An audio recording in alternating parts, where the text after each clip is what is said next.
Isn't trendy, it's eternal, positioning Israel doctrine as timeless and unshakable.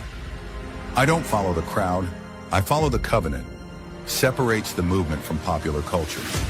The streets talk, I correct them. Asserts authority and credibility in debates. Israel doctrine, where facts cut deeper than feelings. Appeals to logic over emotion. If it's not scripture, it's just opinion. Keeps focus on the Bible as the foundation. I'm not here to be liked, I'm here to be right. Bold, confident tone that builds respect. This isn't religion, this is restoration. Shifts the brand from dogma to revival of truth. Peace, everyone. How you doing? Welcome to Israel Doctrines Google Hangout. And today's Google Hangout title is DJ K. Slate in the Fraternal Order of Confidential Informants in Hip Hop. Now, YouTube Streets, the real voices of the culture. Welcome to YouTube Streets, where real talk meets raw energy. This is a platform for truth tellers, street reporters, and cultural commentators who speak from the ground level, not the sidelines. Here, we break down what's really happening: the music, the movement, the mindset, and the message behind the headlines. No filters, no industry politics, just authentic street perspective, where voices from every block, city, and struggle come together to share what's real. Whether it's hip-hop, community issues, social commentary, or the stories the mainstream won't tell. YouTube Streets keeps it 100% truth over trend. This is the pulse of the people, the rhythm of resistance, and the sound of survival. the sound of survival. 5K1 Series Episode 3, DJ K. Slay and the Fraternal Order of Confidential Informants in Hip Hop, the Kill All Rats Edition. The Kill All Rats edition. If y'all didn't know, there's a thing that they started up in New York City, which is full of rats, literally. So, let's get this thing started. You have now entered the world of YouTube Streets knowledge. Welcome to the YouTube Streets Info Mob Channel 5K1 Series Episode 3 titled DJ K. Slay and the Fraternal Order of Confidential Informants in Hip Hop, the Kill All Rats Edition. We're starting, people. But it seems like a lot of people are not informed of what's going on. Every Tuesday and Thursday, I do Murder Doctrine on 5K1 series. So hit the subscribe button and hit the notification button that you may be informed of what YouTube Street Info Mob is doing every Tuesday and Thursday. WAC 100 will be our next show. Now that I have given you all a brief summary of what a 5K1 motion is, I now want to give my 5K1 series disclaimer. Disclaimer: Israel Doctrine Entertainment and the 5K1 series is not to bring slander or libel against any individual that is discussed in the series. The 5K1 series was not created to provide any false information to the viewers about who is discussed throughout the series. For further clarification, not every individual discussed in the series has been proven to have direct ties to federal or state prosecutions, but those that will be discussed have direct ties to individuals who have been involved as witnesses in federal and state prosecutions. The views expressed during these 5K1 episodes will be supported by documentation, video presentation, or statements made and redistributed under fair use. The statements and opinions expressed throughout the 5K1 series episodes will be in the form of questions from time to time. It is up to the viewers of this series to use your own critical thinking skills to determine the validity of the statements made. If you are someone who lacks critical thinking skills, the ultimate goal of this series is to have you be entertained enough to go to further research into the topics being discussed and spread the word. The 5K1 series was created as it relates to hip-hop culture in general, and if you are a supporter of hip-hop music, then you are sure to be entertained. So, critical thinking. All don't have it, but those that do have it, I look to use it. Not exploit it, but use it to benefit the series. So I see we got a couple people in the room. Welcome. I appreciate your support, which a lot of people don't give this channel support nowadays, though we're the leading enterprise on YouTube. This 5K1 series episode 3, as you all can probably guess by the title, features the now deceased New York City hip-hop icon, none other than Keith Grayson, his government name aka a DJ K-Slay of Street Sweepers Entertainment, former member of the Universal Zulu Nation, New York City Black Spade Street Gang, a 5%er of the Nation of Gods and Earths, DJ for New York's Hot 97 FM, Shady 45 Satellite Radio, founder of hip-hop's Straight Stuntin' magazine, and an avid supporter of the street organization Kill All Rats. The questions I want to pose to you all are as follows. How many of you know that around 2007 or 2008 DJ K-Slay hired a nationally known federal witness and former confidential informant by the name of Khalil Amani to write for his Straight Stuntin' magazine? Do you all know that DJ K-Slay would later snitch to the nationally known federal informant Khalil Amani to have him write an article about the godfather of hip-hop Afrika Bambaataa and his manager Ahmet Henderson of the Universal Zulu Nation getting stabbed by a teenage boy who DJ K-Slay informed was date raped by Afrika Bambaataa in a New York City apartment in the area of New Rochelle on April 1st, 2013? How many of you all know that the nationally known federal informant and witness that DJ K-Slay snitched on Afrika Bambaataa was told by DJ K-Slay to publish an article on April 2nd, 2013, titled, Afrika Bambaataa, Gay, and Date Raping? Why would DJ K-Slay, who claimed to be a member of the street organization Kill All Rats, hire a known federal witness to write for his magazine? Why would DJ K-Slay trust this known informant with intimate details of his life, even as far as telling him why him and Jay-Z fell out over the now infamous stabbing of hip-hop CEO Lance Rivera? How many of you all know that DJ K-Slay, who is also an avid pro-heterosexual advocate with his Straight Stuntin' magazine in the public, was living what some would see as a double life, working with the LGBTQ community and now the LGBTQIA+ to bring them in the fold of mainstream hip-hop?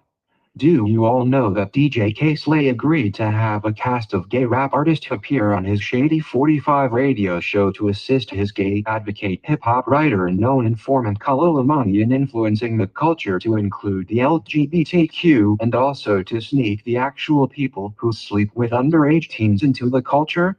Now, if that seems like a stretch, then let me ask you all some more questions.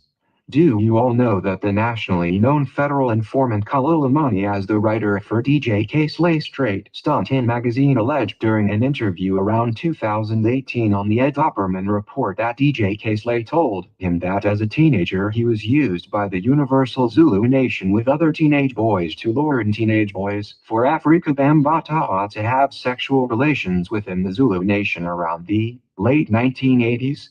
Do you all know that DJ K-Slay told a nationally known career informant who he hired to write for his magazine that Afrika Bambaataa was a sexual predator on teenage boys about 6 or 7 years prior to having him write the article in 2013 titled, Afrika Bambaataa, Gay, and Date Raping?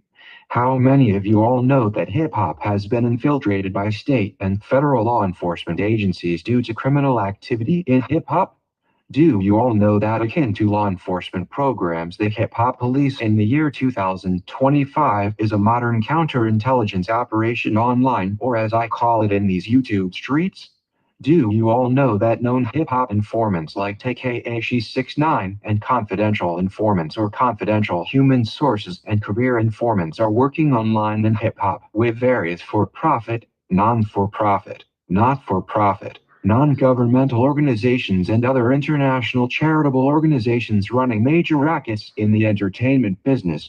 State and federal law enforcement offline and online from New York City to California and from the United States and abroad have been fraternizing to rape us all morally, spiritually, and financially. This 5K1 episode 3 involves DJ K-Slay and others, some known informants and some others who may be confidential, who whistle blew on Afrika Bambaataa and the Universal Zulu Nation, claiming child and adult sex trafficking, murders, conspiracy to commit murders, bribery, extortion, racketeering, breaches of the Associated Press, outrageous government acts, and corruption. These events that I am discussing here is into Woo! It's reading so much it's starting to fry people. Whoa! Boy, it's hot. Ow! Boy, it's getting hot in here. woven into hip-hop culture, and how criminal reform has been turned upside down and become criminal promotions, and with hip-hop being something that we all have either been a part of or witnessed unfold in society, it is important that we get informed and then make the information active in the community and in these YouTube streets. Yes, cause hip-hop uncensored was censored dealing with me.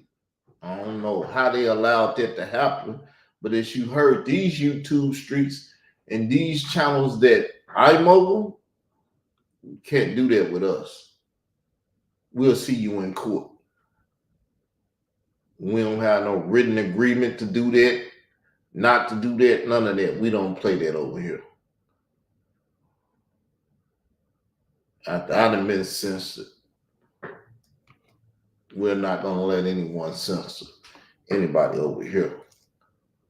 With the recent 50th anniversary of hip-hop, we now are looking at hip-hop morph online into a multi-billion-dollar industry of content creators on YouTube, Instagram, and other social media platforms. More than ever after the global pandemic in 2020, hip-hop artists have now all become podcasters. We are watching these new age social media influencers with people like Hassan Poppy Campbell leveling up with artists like Tony Yayo of G Unit sit on DJ Vlad TV and name drop him as people see his online fame for making viral content as the popular wave to follow. The problem with all of this is when people worship the personality of these hip-hop celebrities and social media influencers, not knowing that what they are being subjected to as the viewing audience is nothing short of counterintelligence operation controlled by major corporations like Google and mainstream media, and then filtered into a systematic underbelly of content creators online to control public opinions using fake news or totally false narratives. See, that's what's going on. That's why I said we won't be censored over here. Fake news and total false narratives is something we ain't never dealt with. When we went got Khalil money, who's a government informant, didn't know it until he came on my show, said, yes, I wrote the first article. Yes, I did this. Yes, I did that. And by the way, I'm a government informant. Didn't like it then, don't like it now. And I see why I didn't like it. Because he ain't been nothing but a liar ever since he got on here. I interviewed him. His lie about how he met K-Slay is very questionable now. But hey, we're going to keep going with the content. People who watch online content have short-term memory spans that tend to forget that Hassan Campbell got his notoriety coming out as a victim of childhood rape in 2016 against the godfather of hip-hop Afrika Bambaataa. What is even more disturbing is that people have also forgotten or missed entirely due to cover-ups that Hassan Campbell later would allege that while at the age of 36 he was given the task of killing what was alleged to be a minor who was raped by Afrika Bambaataa. Now some people may take the claims I am making here as over-sensationalized or just another hip-hop rumor blog, but I want you all to know that Hassan Campbell was alleged to have been shot while making a YouTube video in Bronx River housing projects in New York City. With the recent racketeering cases that have sprung up in hip-hop since Hassan Campbell came out against Afrika Bambaataa in 2016, one would have to take a look at the events that are all related taking place in the algorithms online. If this was all just for entertainment as it relates to what I am saying, then the saying goes, no harm, no foul, yet instead what is occurring is actual potential murders and cover-ups of conspiracies to murder, which is real crimes and having real victims. Even if the victims are only the people who patronize as a grifter or a scammer online, these events all have major ramifications to the general public. I will be breaking down thoroughly here in the 5K1 series episode 3 how DJ K-Slay informed Khalil Amani, a known federal informant on Afrika Bambaataa, being a child sex trafficker or a statutory rapist of minors back around 2008 and later in 2013. I will also be discussing how Khalil Amani, the nationally known federal informant who assisted in the prosecution of Miami-based religious cult leader Yahya Ben Yahya, became a writer for hire by DJ K-Slay Straight Stunt in magazine. I will be discussing how I have been cyberstalked online since 2020 by Khalil Amani to keep all of this information from getting to you all. I will be discussing how I had to file a complaint with the United States Marshal Internal Affairs about Khalil Amani and his claims about DJ K-Slay, the teen boy they said stabbed Afrika Bambaataa, and his manager Ahmed Henderson, and Hassan Campbell to be investigated. I will discuss this episode on how I have been false copyright flagged online by Troy Star Torrain of the Snitch Network to protect Hassan Campbell. I would like to add that I challenged Khalil Amani to address this 5K1 series as he has tried to fool you all like he does not know what 5K1 is as a federal witness who also is a career informant who helped with sting operations for the Federal Bureau of Investigation after taking down Yahya Ben Yahya. I do not want to misquote Khalil Amani's response to my challenge, so I am going to read what he posted. Khalil Amani post reads, I finally looked up 5K1 and laughed my ass off. Face rolling on the floor laughing. Struggle Doctrine has clearly been spending too much time on YouTube watching WAC 100, Adam 22, 10 Toes Down, Brian Glaze Gibbs, Hassan Campbell, and the rest of the prison to population YouTubers that talk about prison life and making deals through cooperation with the law. Sorry, buddy. Disappointed face. I never signed such a document because I was never arrested and or convicted of a crime. That's all you get. Grinning face with squinting eyes. That's all I get. He won't address the 5K1 nor the murder doctrine because it's talking about real things that he has said you'll never get an answer for. I'm never answering that. I'm not even talking about it. In his hearts of hearts, me reading his mind, he's saying, yeah, I'm a bitch and I ain't finna fuck with that shit. I'm like, yeah, that makes sense. Bitch niggas not finna fuck with no real shit. It'll kill him every time.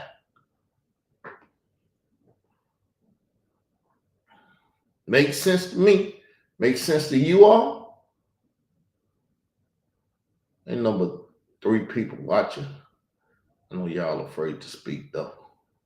It's all good. It's all good.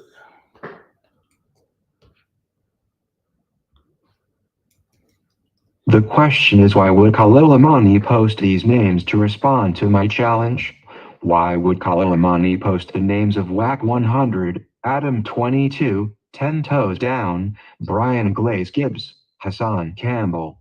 Is Khalil Amani telling the world on his community wall on YouTube that because he personally has ties to the United States Marshals that WAC 100, Adam 22, 10 Toes Down, Brian Glaze Gibbs, and Hassan Campbell are all state and federal informants? Now 10 Toes Down is the cousin of Frank Gehry of Senator TV, and I did see that he was going to interview Khalil Amani on his YouTube channel and then stood him up. Maybe Khalil Amani is upset that 10 Toes Down decided not to speak to him, and that's why Khalil is putting his name in answer to my 5K1 response challenge. Either way, 10 Toes Down is going to be another 5K1 series episode, as he was brought online for the first time threatening me and claiming I was causing a beef between Senator TV and Hassan Campbell, who is supposed to be his cousin by marriage.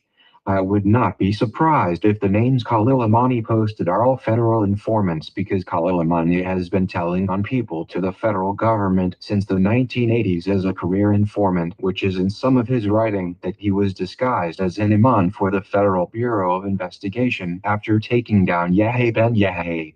Khalil Amani was recently bragging on his videos about getting calls from the United States Marshals about updates to his passport, so I would imagine that he would have the intelligence to know who the informants are in these YouTube streets. I am just saying you all can decide for yourself if you think that Khalil Amani would know if WAC 100, Adam 22, 10 Toes Down, Brian Glaze Gibbs, and Hassan Campbell are all federal informants. Another thing I want to address that Khalil Amani has been doing is repeatedly referencing that former President Bill Clinton is a member of his Greek fraternity that he is affiliated with, and hence the title of this episode highlights the word fraternity. Khalil Amani should go speak on behalf of Bill Clinton to the House Committee on the Epstein Files. With the recent vote to release the files of the convicted child sex offender Jeffrey Epstein, I think what we are about to witness into the new year and throughput the year 2026 is going to make a lot of people's heads spin as it relates to the public being made aware of a plot to legalize and normalize adults having sex with underage minors. Not only was DJ K-Slay and Khalil Amani attempting to place Afrika Bambaataa in the LGBTQ when the allegations was that he was not just gay liking grown men but instead was involved with sleeping with underage boys, and hence why Khalil Amani had no problem with being in the documentary Trapped in a Culture, but yet having star Troy Torain and Layla Wills, who made the documentary, allege sex trafficking of minors but then changed the name of the film to The First Gay Family of Hip-Hop. This is where I believe that charitable organizations and the Associated Press and the Democratic Party was using these stories to normalize pedophilia and pederasty. With the state of California introducing Senate Bill 145 in 2020, we have been witnessing a very layered operation that extends from coast to coast in the United States to try to have us all agree in the public that it is okay for adults to sleep with minors or underage teens and avoid being charged with statutory rape.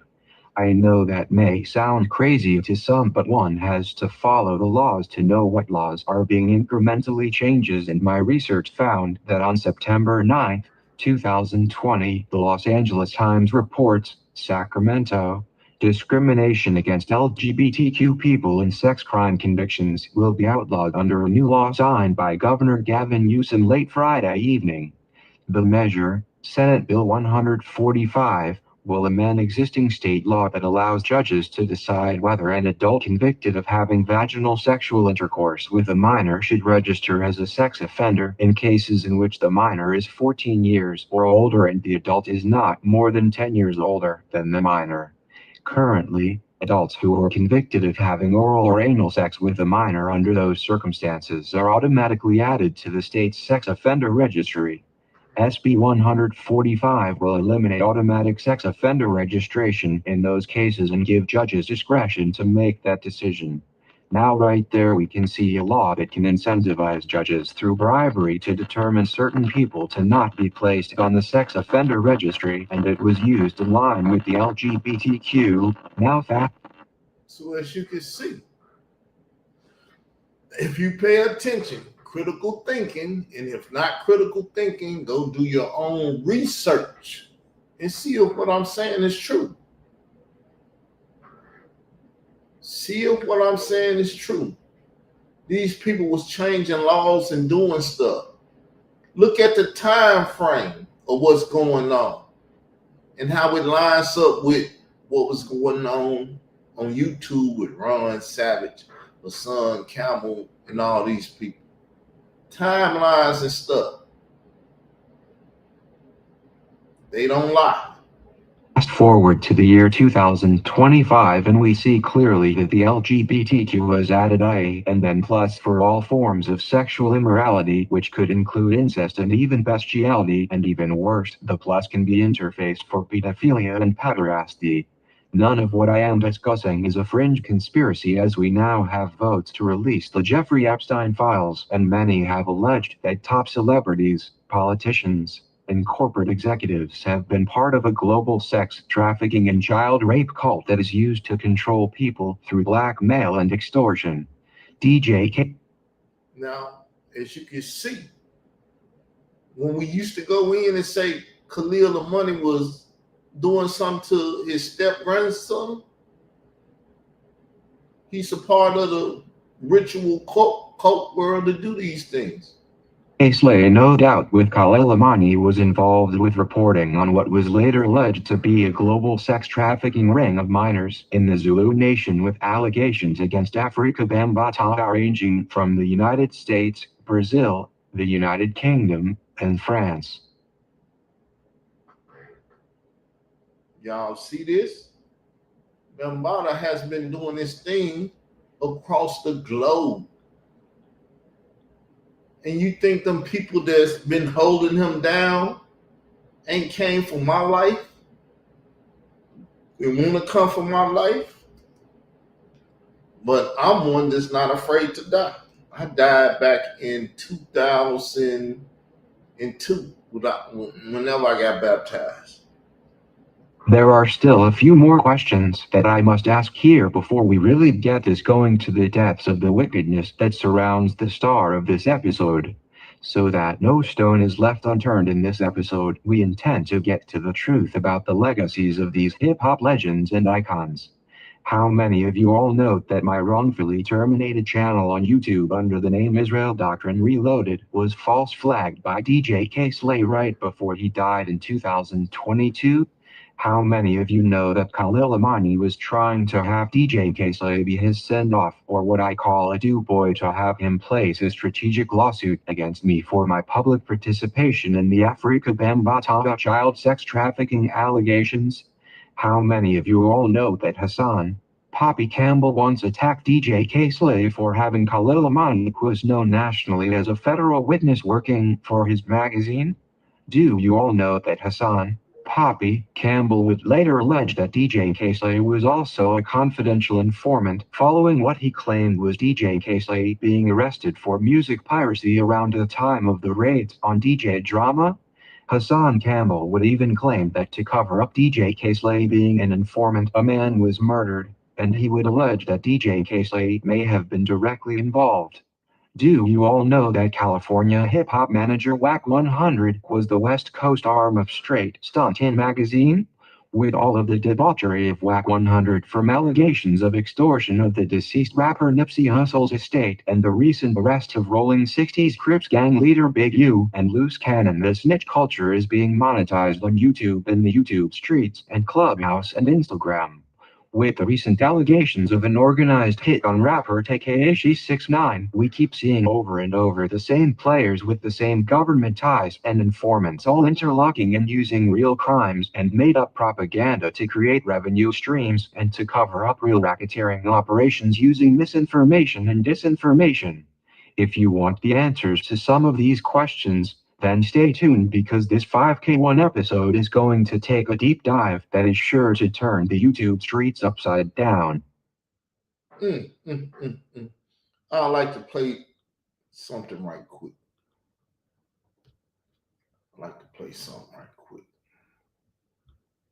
Let me get it up. Matter of fact, I'm gonna turn this on.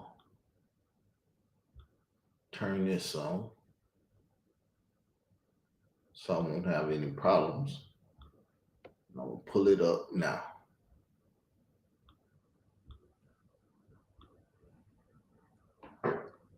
Cameron recalls when Jay-Z almost put hands on DJ K-Slay for spinning Nas's diss record in the studio. When I came to Rockefeller, I was at the point where I'm like almost a slave. Like, can I hold the door for you? Yo, that nigga wants something from the store. I had K-Slay in the studio. Jay was like, yo, be careful who you bringing in here, because what if I would have slapped the shit out the nigga?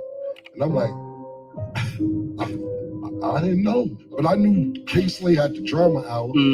He's playing all the diss records, but it wasn't like he would play Nas records and not play Jay records. But I guess Jay was like, if you play Nas records, don't play my shit. Yeah, whatever. I didn't know that. I just didn't know Jay's personality. You all think Jay-Z really about that life? Now, as y'all can see, Cameron, who's a podcaster, who has his own controversies and stuff, was speaking on Jay-Z and K-Slay. A lot of people don't know that Jay-Z and K-Slay had issues.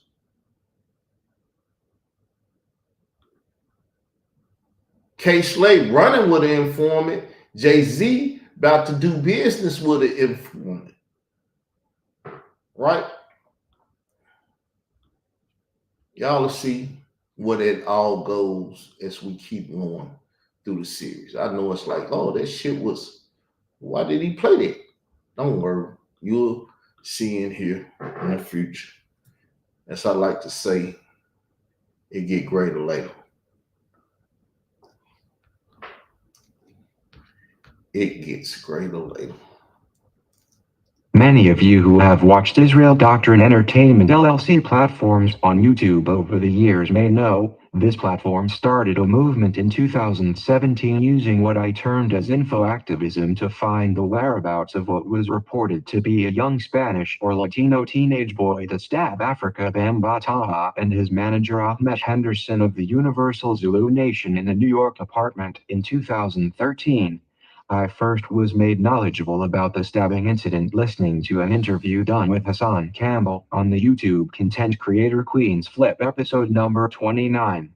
The allegations of the stabbing of Afrika Bambataha and Ahmed Henderson was made after what I later found was an article or report of a statutory sexual assault of a young Hispanic or Latino boy by Afrika Bambataha published on April 2, 2013. Titled Afrika Bambataha, Gay, and Date Raping, by writer-journalist Khalil Amani.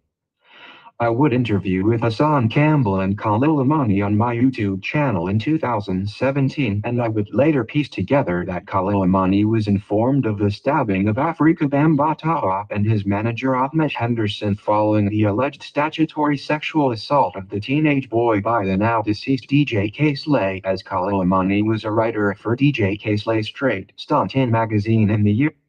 See, I found this out. Me being in the public, a public guy put it in the public when it should have been in the private. It would have saved me more trouble. Year 2013, DJ K-Slay, who was a former member of the New York City Black Spade Street Gang, as well as a former member of Universal Zulu Nation at the time of 2013, was an insider who was alerted to the incident shortly after it was said to have occurred on the night of April 1st, 2013. DJ K-Slay would then decide to inform his writer Khalil Amani by calling him on the phone from New York to Colorado to publish an article at his behest titled, Afrika Bambataha Gay and Date Raping? The article, which was published the day after the incident, would go viral and have the Universal Zulu Nation do a press release claiming the allegations were only rumors and that Afrika Bambataha was in the hospital for a heart attack scare or chest pains and not associated with stab wounds. You see that? The Associated Press is what they breach.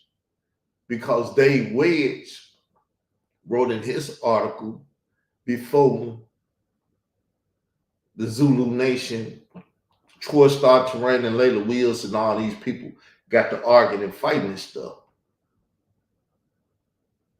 Probably pretty much before Ron Savage even came out on Stars. They was already on it because Khalil Amani article caused so much problems in the street that they had to address it. And that's when the association was breached. Yes, people, I'm an investigative reporter, and they didn't have me investigate a lot of things, a lot of shit. Boy, I be looking at so much stuff on this internet, in these YouTube streets. That's how I caught that Cameron thing, where he was saying Jay-Z was like, I smacked the shit out that bitch ass nigga K-Slay. Watch who you bring in this room, nigga. And them my words, not Cameron's words, vice versa.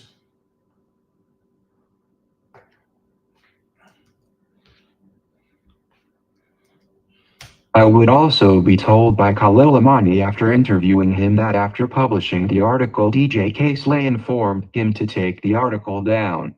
The reason given to take the article out of circulation was Universal Zulu Nation maintains chapters of the organization in the state of Colorado and was threatening to do bodily harm to Khalil Amani. Khalil Amani would then oblige at first and take down the article, but after realizing that other publications had picked up on the story, he would republish it and let the allegations remain in the public. After the allegations of the sex trafficking of a minor and the stabbing incident was dismissed by Universal Zulu Nation as rumors, following the article other victims would begin to emerge against Afrika Bambaataa. As many of you now may be aware of Ronald B. Stinger, Savage and Hassan Poppy Campbell, who alleged similar sexual misconduct against Afrika Bambaataa in 2016.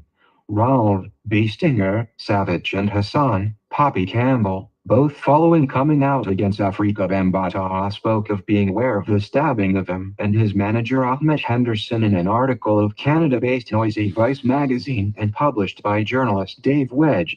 The Dave Wedge article also featured Kalolamani, and the three would all give accounts to substantiate that Afrika Bambaataa, no matter what reports said in 2013, did in fact get stabbed. I want to take a brief intermission to address my online cyber stalker Kalolamani. Now recently I sent Kalolamani a cease and desist letter demanding that he stop making videos claiming that I am a Hebrew Israelite. For those of you who may not know, the term Hebrew and Israelite is a term that is not biblical as a compound word, and I for many years have expressed this online. I have for many years spoken of my belief in the Bible terming the people of God as Israel, and not with any byword or misnomer added to it, but to make me angry. Kalolamani has insisted on making videos while stalking my platform and calling me a Hebrew Israelite. Kalolamani also recently made a video about Hassan Campbell alleging that the term YouTube streets, which is a term my platform popularized, belonged to Hassan Campbell. Kalolamani was going on about how proud of Hassan Campbell he is and how he made peace with him. Who makes peace with someone who has done what Hassan Campbell has done to people online? Hassan Campbell threatened to rape children and said he took the photo to kill a victim. Hassan Campbell was just allegedly shot in a housing project for attacking and terrorizing its residents for YouTube clicks, and Kalolamani was just praising Hassan Campbell like he was the best thing since Yahya Ben Yahya. Kalolamani was just speaking on Hassan Campbell because Tony Ayo of G-Unit was shouting Hassan Campbell out. I speak of this because when I first interviewed Kalolamani about his article he wrote for DJ K-Slay about Afrika Bambaataa, he informed me and my audience that 50 Cent once did him a favor involving his daughter, who was an exotic dancer. I want Kalolamani to know that since he called himself having what he calls beef with me, that he may think that I am not capable of dealing with him from a legal standpoint. Kalolamani thinks he has friends who are probably attorneys and some judges, and that since he is the custody of the United States Marshals that I have no legal remedy for his criminal acts against me. Kalolamani thinks somehow he is totally immune from following the laws of these United States of America or any laws but that of his fraternity. I want Kalolamani to get this very clear, as he has stalked my every word online for going on 6 full years and thinks that he is somehow going to win this overall war over the truth about Hassan Campbell, DJ K-Slay, and his involvement with the covering up for Afrika Bambaataa. He has another thing coming. Kalolamani should take notice with his organization, from Layla Wills of Hip Hop Stands with Survivors to Marcy Hamilton of Child USA, Troy Star Torain of the Snitch Network, the United States Marshals, or the Greek fraternities and sororities that he affiliates with. Nothing can stop what is coming. Nothing can stop it. Kalolamani recently came into my chat room as I was doing a stream after I sent him the cease and desist, and I engaged some questions he had for me, as I never run from anyone who confronts me head on, but at the same time, he thinks that he is countering my intelligence by thinking that I will be dealing with him without counsel for his slander and libel. To get you all up to speed on this intermission, Kalolamani recently made a comment towards me that... Woo! Calm down, computer. I know you reading a lot. You're on fire. Woo! My bad, y'all. I ain't realized how much this shit is. And I looked up to see where he got it from and found that it was a statement made by Abraham Lincoln that goes, "A man who represents himself has a fool for a client." A man who represents himself has a fool for a client. He didn't say that about Layla Wills, though. She represented herself and she lost her case. Was she not a fool? Fucking with somebody that's not a fool? Just because I say I can't read, I can't write it, I didn't come out here and bragging to America that I was the best at nothing. I'm a nothing. I'm a nobody. I'm just a servant of God. That's the only thing I claim to be, the only thing I brag about. Never bragged about nothing else in life because I ain't never had shit in life. Without going too deep off topic, I let Khalil Amani know that his team, as in journalist Layla Wills, filed a strategic lawsuit against public participation against me in the Cook County Court in the city of Chicago, Illinois, and she represented herself without an attorney. I guess that was part of the strategy to come against me wrongfully, and it failed when false criminal charges she put on me claiming I was aggravating the court order with guns threatening her online got dropped by the district attorney. I am saying this to let Khalil Amani know that I got the legal aid for my criminal case and then had the legal aid get the false charges against me dropped by City of Chicago. The one who was representing herself had to drop the false civil charges because she had breached the City of Chicago false ordinance laws. The last intermission statement for Khalil Amani is simply this. Do you think it is a coincidence that I filed a criminal complaint with various state and federal agencies, and that I made one complaint with the United States Marshal Internal Affairs? Now why would I go to Internal Affairs, you all may ask? What I am hinting at is my response to Khalil Amani and his team's strategic lawsuit against me was also strategic in that I filed a criminal complaint with certain agencies for a reason.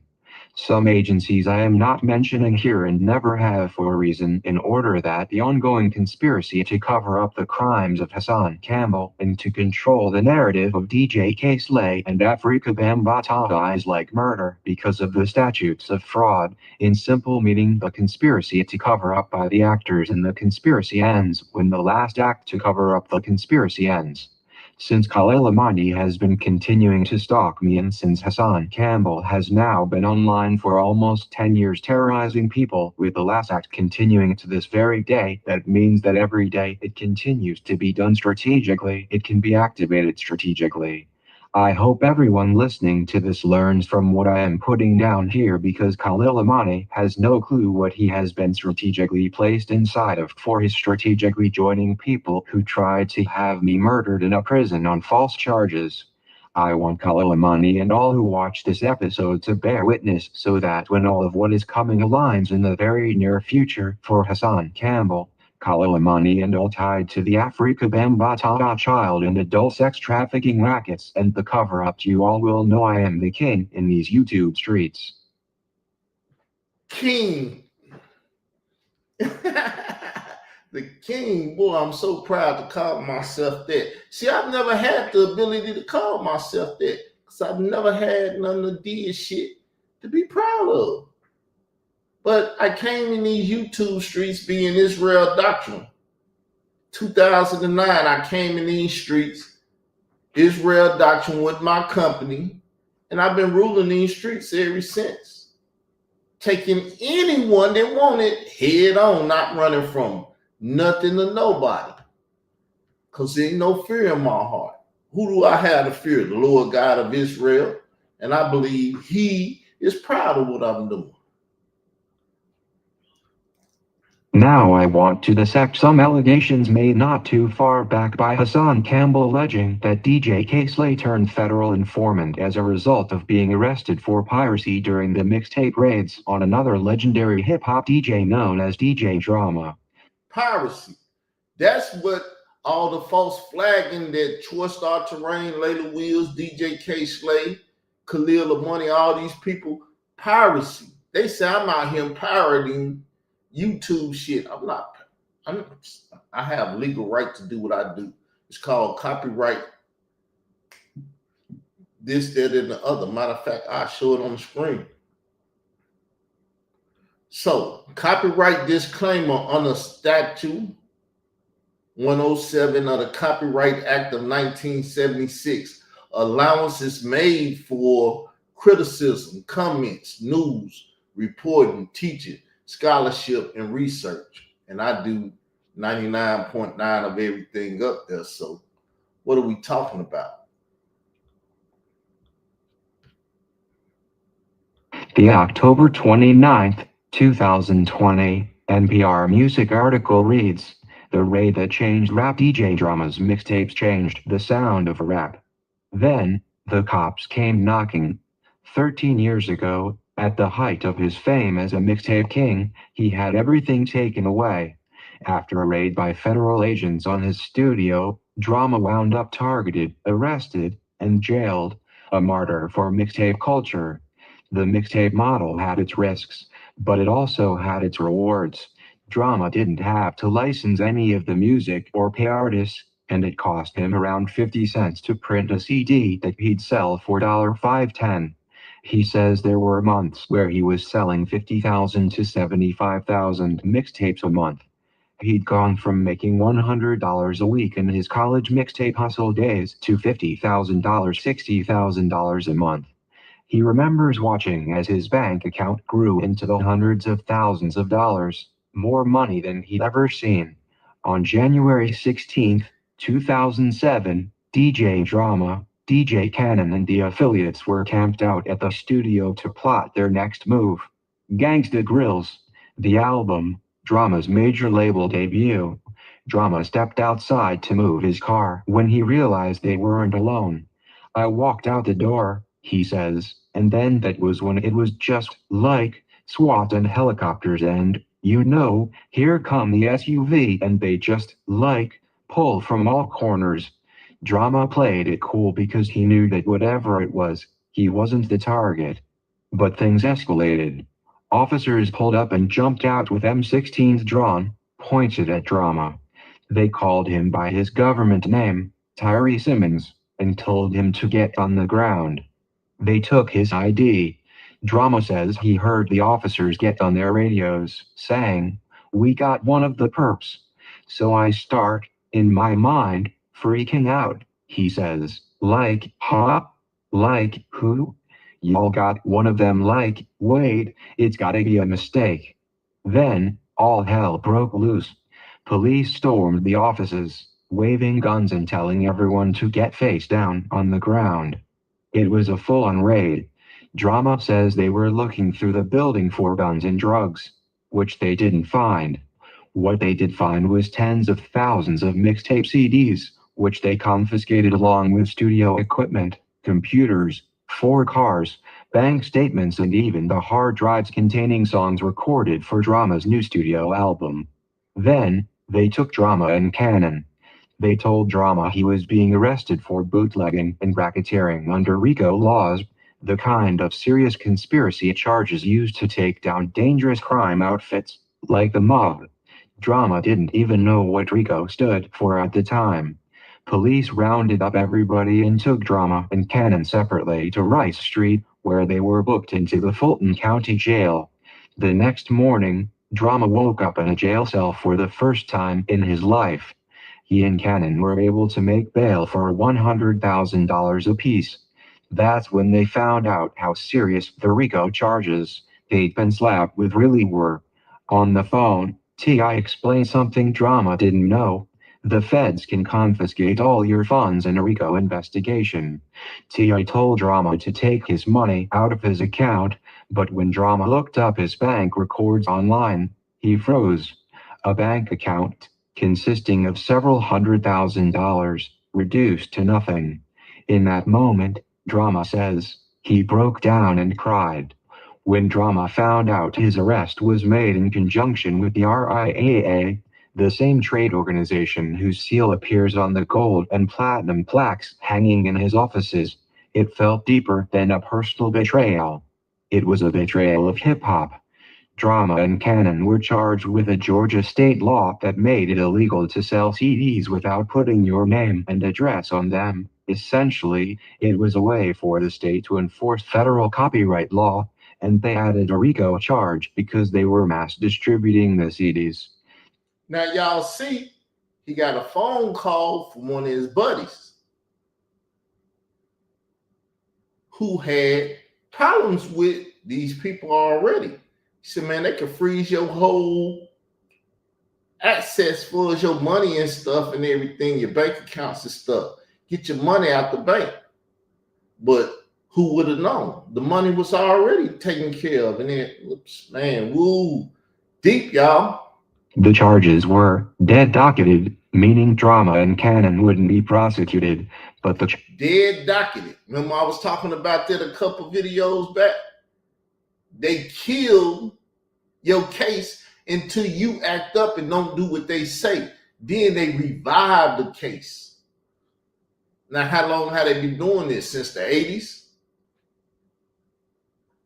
Where people like, I was never arrested, I was never this and that. Was you dead, doctor?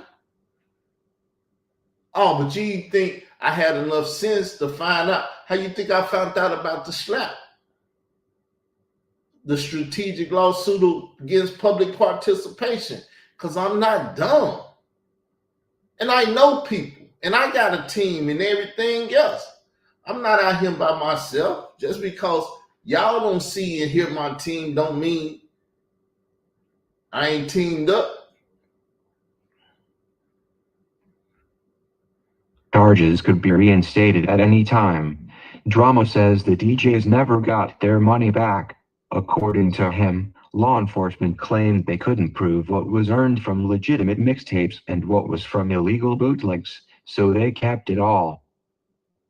Kept it all. When the government played that, they played for keeps, boy. When the government play, they play for keeps.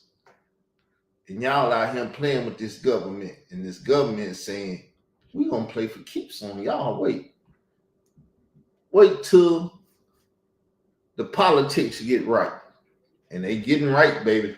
Now, what would make Hassan Campbell allege that DJ K-Slay, who was also a well-known mixtape DJ at the time of the raids on DJ Drama, claimed that K-Slay was also charged with a similar crime?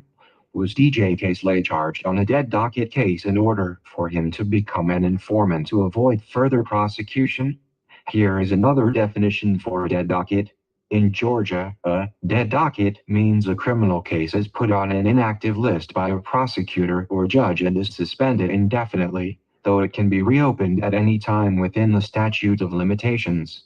How many other states have similar terms that align with the dead docket? Can a prosecutor of the government use the dead docket to compel a person to become an informant or face prosecution at a later date? Was any of the things done in the Afrika Bambaataa allegations dead docketed in the criminal court system? These are questions that I want everyone to ponder as they do their own research into the things being discussed throughout this episode. It was never confirmed if DJ K-Slay was arrested at or around the time of 2007, but I must add that Khalil Amani, the nationally known federal informant who would be the writer for DJ K-Slay. People, I got to step away for a second.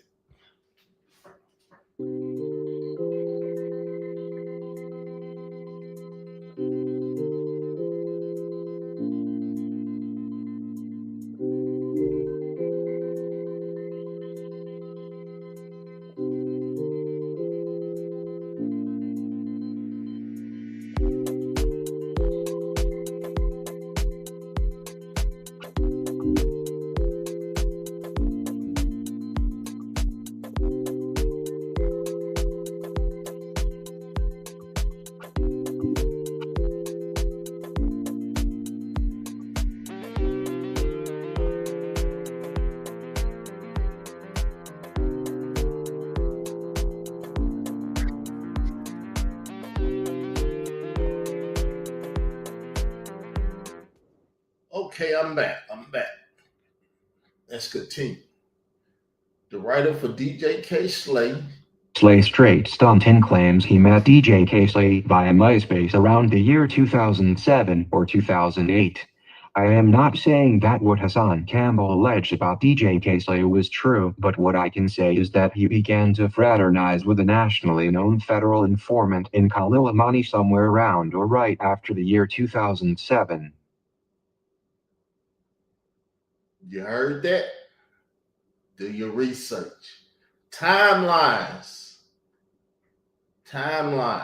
Watch the timelines.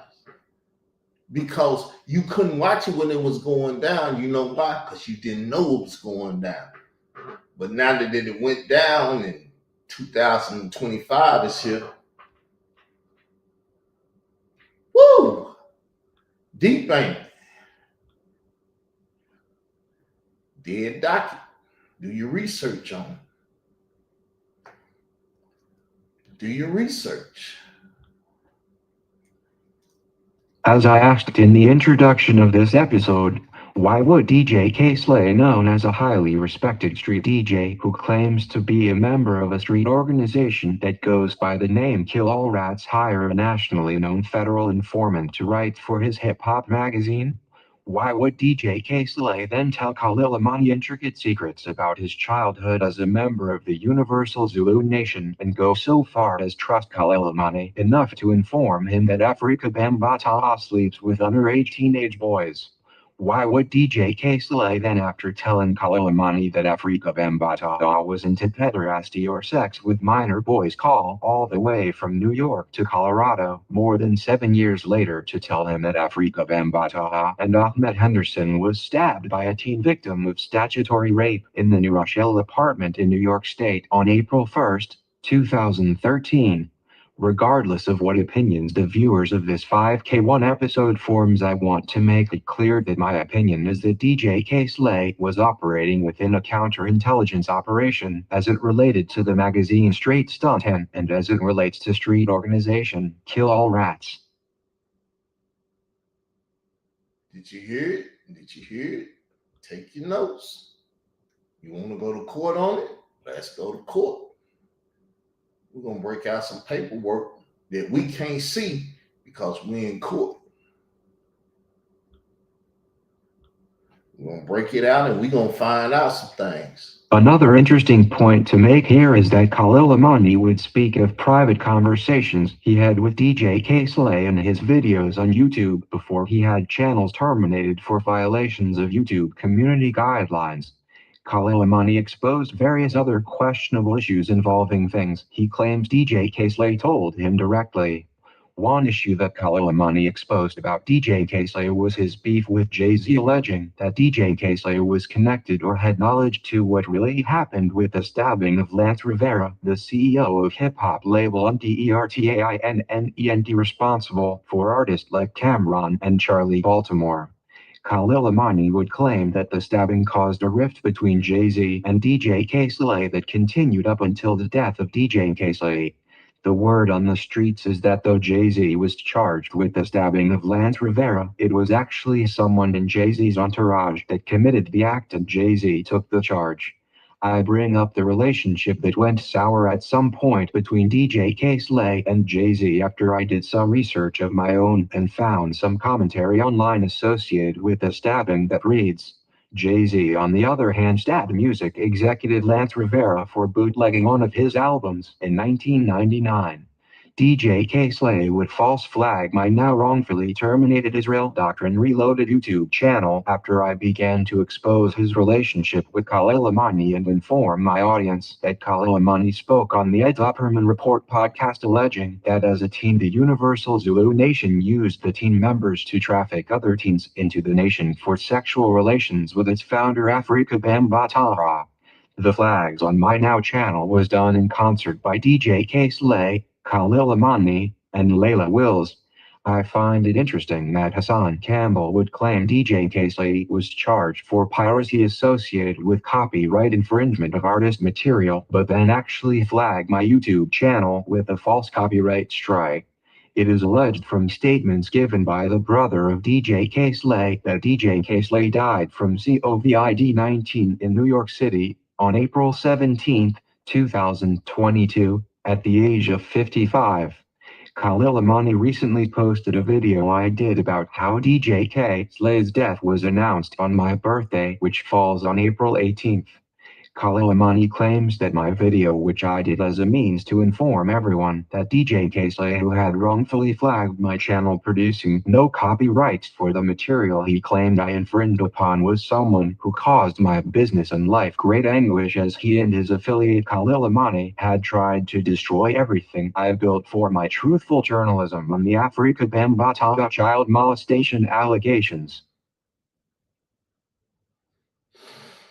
I ain't even got nothing to say behind that. I got emotional shit.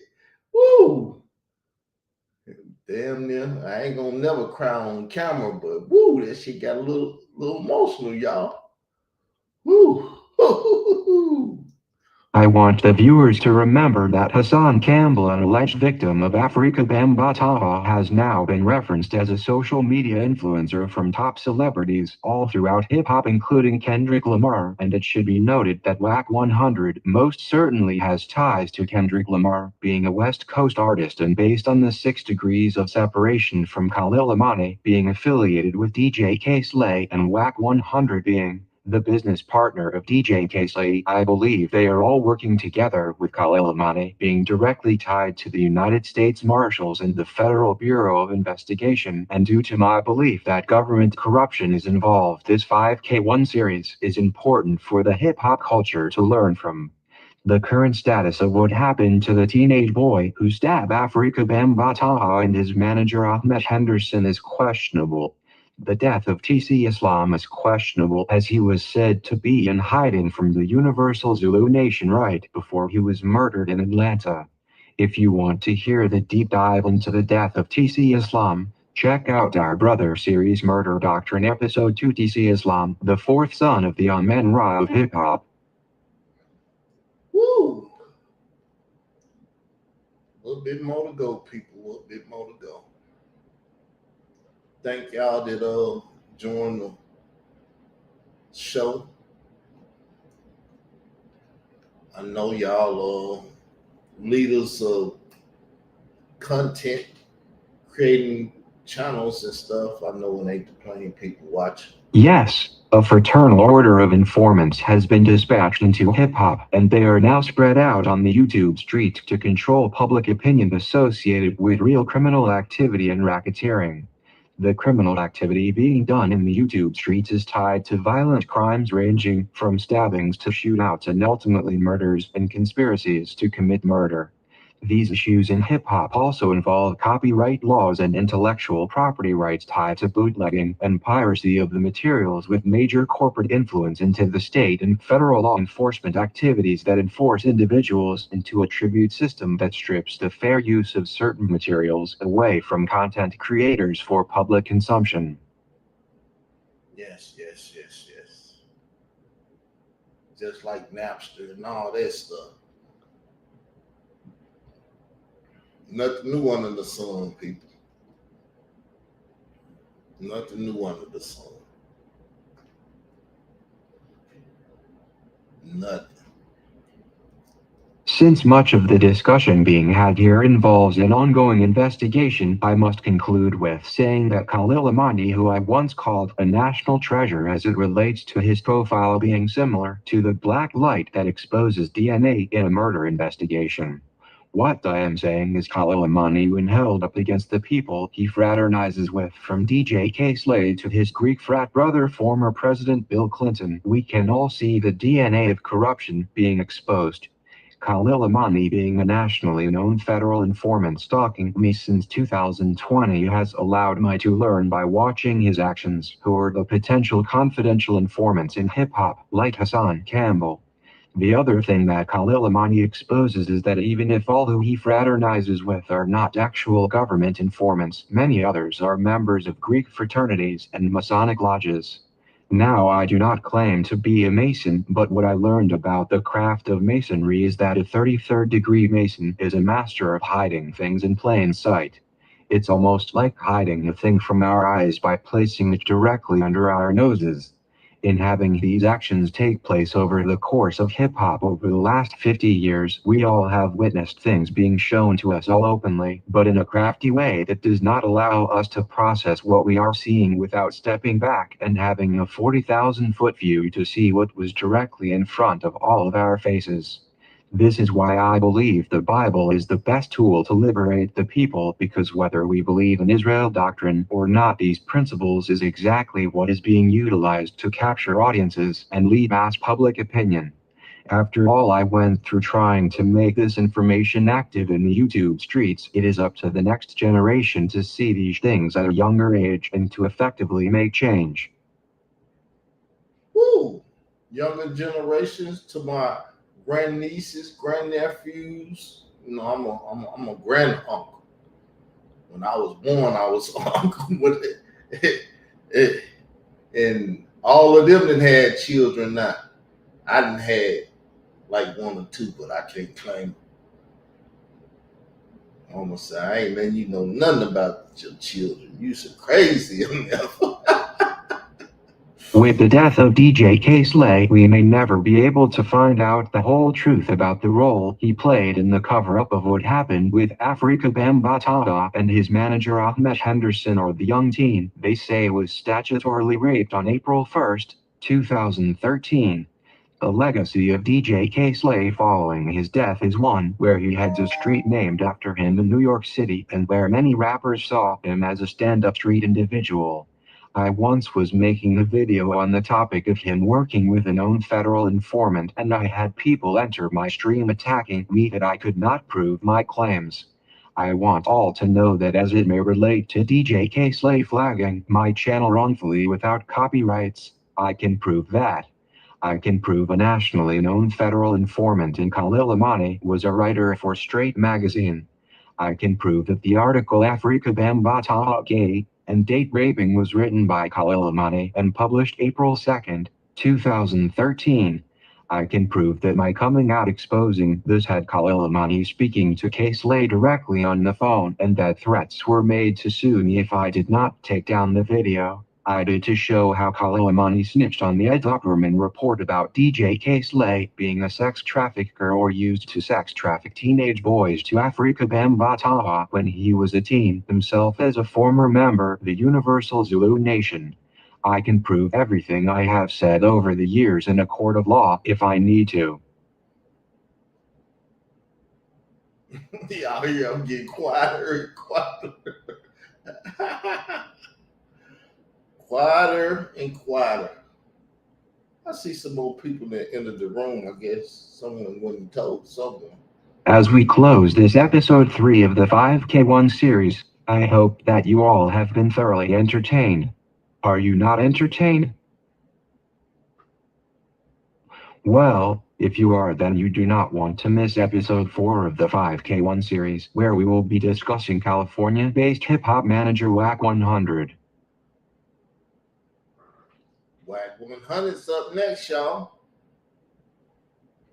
Then you'll find out why people been quoting me saying he's a government informant.